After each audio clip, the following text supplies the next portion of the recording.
First of all, a phenomenal opening to the Beanpot.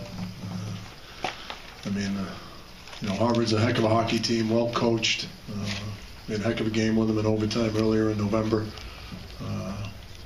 We were kind of expecting a one-goal game or a game that would come down the last minute, and I certainly didn't envision double overtime, but just really proud of our guys. I thought we really had a lot of resiliency and resolve today. I thought there was a point early in the second where it looked like a pond hockey game. We were giving up way too many odd man rushes, and then I thought there was a point where we kind of settled down and started playing more responsible. And it allowed us to creep back into the game, got that second goal. It kind of gave us a little bit of life. Obviously tie it again, and I thought we played a really good third period and a great first overtime, and obviously a great second overtime. So I was looking forward to the end because I was getting hungry, and couldn't be more proud of our guys. We'll take questions for Danny and Cason. And please again state your name and affiliation. Andy? Andy Merritt, New England Hockey Journal. Danny, as a player, when you get to the point where you're taking upwards of 60 shots on a guy and you're still trying to crack him for the winning goal, does it creep into your mind at all that we've kind of thrown everything at him and we can't quite figure it out?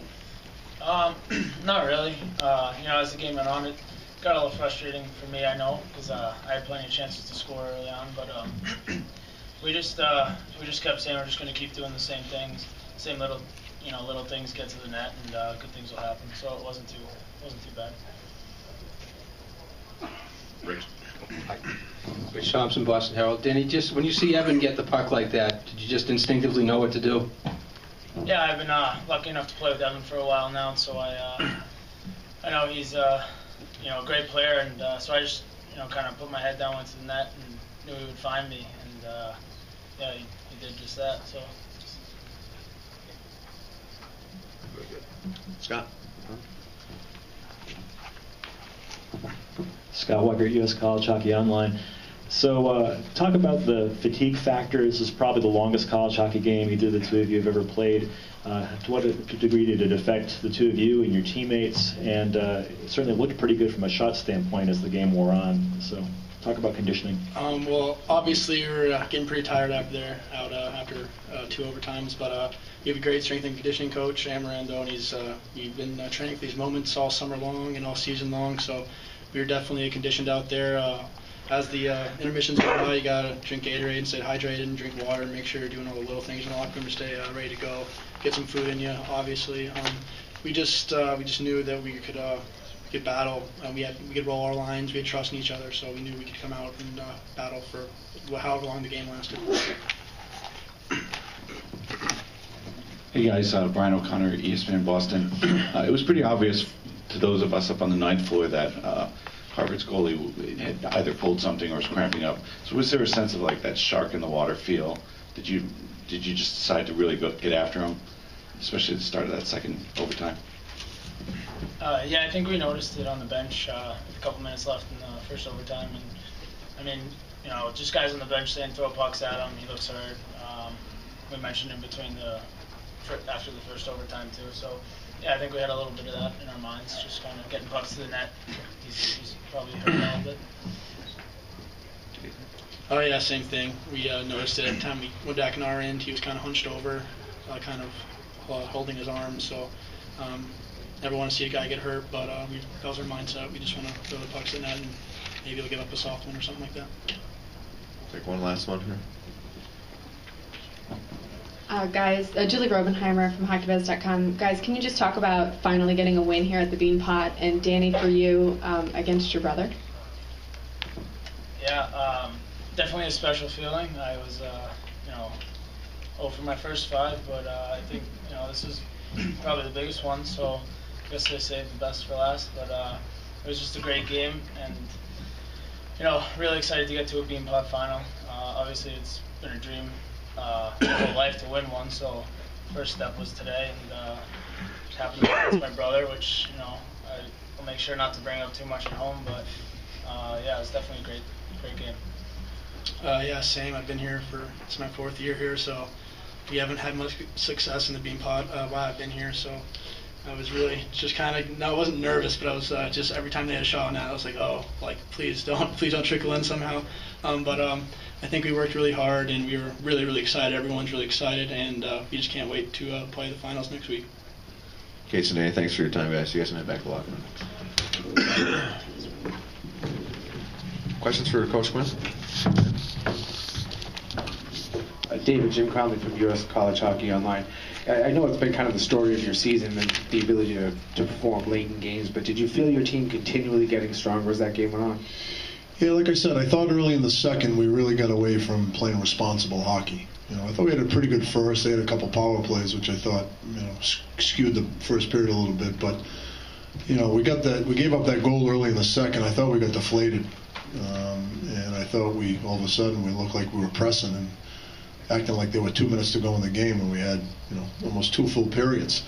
And we were just giving up odd man rush after odd man rush and playing pond hockey. And then we just kind of settled down a little bit during a TV timeout and talked about we don't need to get 2 in a shift. You just need to keep playing the right way and play more responsible and trust each other. And I thought, as the second period went on, we started playing more responsible and smarter hockey, and then we get the second one, and then we get the third one, and then, I thought after that we really did a great job of doing the things that has allowed us to have some success this year, and I thought we continued that. I thought we were very patient.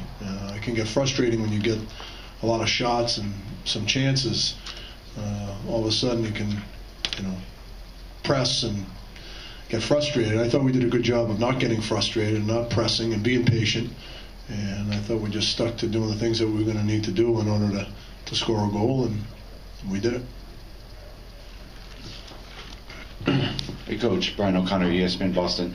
Coach Donato mentioned several times how opportunistic you guys are, and I thought Evan's play at the end really typified that. Can you walk through that final play that you saw? I'd love to. I still haven't really seen it. It was to the left of the bench. I was, talking to somebody. I don't know who I was talking to, but all of a sudden I see Danny at the net front. But Evan's a resilient, hard-working player. He's had a heck of a year. He's a heck of a hockey player. He's probably as underrated a player as we have, and there's not a lot he can't do. He's got a great work ethic. He's got a great skill set. He's highly intelligent, and I know he did hound the puck. I thought he caused the turnover, stayed with it, and made a great play to Danny. And he's been doing things like that all year. Jeff? Jeff Cox from SB Nation. Dating back to the game against them in the regular season earlier, they held Jack off the board that time until the overtime. What do you think they did differently against Jack, or to give them that success? Well, they're a physical team, and they do a great job protecting their goalie. And Jack at times tries to do too much. I think Jack puts a lot of pressure on himself. It's the Beanpot. Nobody wants to win more than Jack. I thought he played a great game, worked his tail off from start to finish. But Harvard, they're big and strong. They do a good job not getting overextended. They're committed to playing through them. And, people sometimes lose sight of the fact that Jack's 18 years old. So his first Beanpot, I'm sure he's been dreaming of this for his whole life. And, he had plenty of chances. I think he had 10 shots on net, so it wasn't like he was standing next to me all night. So he's always involved. He's always involved, and he was involved tonight. But give Harvard a lot of credit. They did a great job of nullifying him certain shifts and being physical with him. We've got about 12 minutes left on the clock, so let's try to take one more question so we get back upstairs. Ryan? Ryan Lambert, CHN. You mentioned Jack's shot count, and it seems like since you moved Rodriguez to that top line, all those guys are putting up 5, 6, 7, 8 shots a game. I guess what do you think has changed in that short period of time for them? Well, they're 3 great players, so, they all play at a pace. It's just, early on, I thought, Ati and Jack and Danny obviously had a connection. They were, putting up points at an alarming rate for other people, and we were very happy with it. And then things kind of slowed down a little bit, and, we got Robbie back, and, you're always tinkering with lines and chemistry and trying to find the right combinations. And, we put Evan up there, and Evan's taken off, and then we put Ati with Robbie and Cason, and He scored his 17th tonight. I think he's got more goals with Robbie and Cason than he did with Jack and Danny. So, you're always trying to find chemistry. And when we got Robbie back, I thought it was an opportunity to kind of give it a little bit of balance. And, we're in overtime, and, our Jack, Danny, and Erod don't have a point, and a lot of the questions we were receiving earlier in the year was, are you worried about being a one-line team? And I never really was worried about that because I knew the depth we had. I knew that we got some guys that can create some offense, and you got to have a first line. I mean, show me a great team that doesn't have a great first line. And there are going to be games where they get most of the points. We're fine with that. There's nothing wrong with that. I don't care who gets them as long as we're scoring goals. And they had chances, but they waited to the last minute to have an impact on the score sheet. Thanks for your time, Coach. Good luck in the final.